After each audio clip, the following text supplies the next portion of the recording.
The Chavetz Chaim had a student who was a different level of diligence, of hasmada.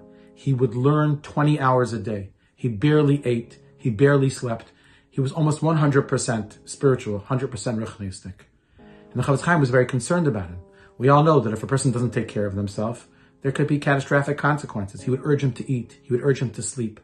But the student thought he knew better. And sadly, at some point, the student had some type of nervous breakdown and he totally lost it. The Chavetz Chaim was beside himself. He took it personally. He sent the boy home. The boy started visiting doctors, and the doctors all said the same thing. He has to stop learning 100%. It's just going to make it worse. And he listened to the doctors. Meanwhile, back in the yeshiva, the Chavetz Chaim davened for him and cried to Rabbi that he should somehow help this Talmud.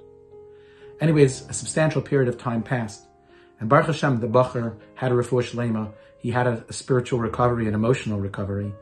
And he was able to get back to himself, this time normally. He started to learn again and to daven again. And a number of years passed, and the Chavetz Chaim met the student. And he saw the student, and he saw that the student was okay, and that the student was a ben Torah, and the Chavetz Chaim was so happy. He was ecstatic.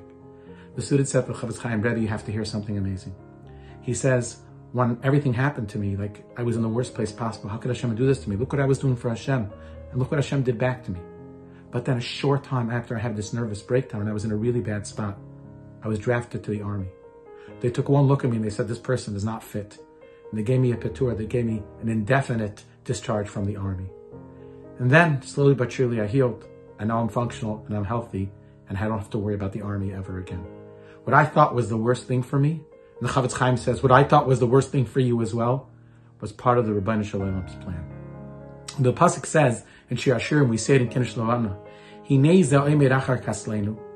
he's standing behind the wall, mashkiach min hachalonos, peering out through the window, meitzitz min hacharakim, looking through the cracks. And the Bali Musar says something beautiful, that there's two hanhagas from Hashem. There's two ways that HaKadosh Baruch Hu reveals himself into this world, interacts with this world. Sometimes it's mashkiach min hachalonos. He's standing by the window. When you walk by a window of a home and someone's standing in the window, you could see them. The Rebbe Shalom sees us as he always does, and we can also see Yad Hashem. Yet sometimes it's meitzitz min hacharakim. It's like someone that's peering through a crack. They could see you perfectly, but you cannot see that they're even there. Initially, when this fellow had this nervous breakdown and things were so bad, it was meitzitz min hacharakim. HaKadosh Baruch Hu was looking at him, but he couldn't see Hashem. It took some time, and eventually it was mashkiach min hachalonos. He was able to see that the Rebbe Shalom was peering out the window, and he was able to see the Rebbe Shalom back in the same way. You know, in our own lives, we have different circumstances and different periods of time, different kufas. Sometimes we see Yad Hashem. He's at the window, and we can see him. And sometimes it's meitzitz min hacharak, and we can't see Hashem. But we need to understand something. HaKadosh Baruch Hu is watching us all the time. He's supervising us all the time. And amidst Hashem, He should give us many opportunities to have a window into His life.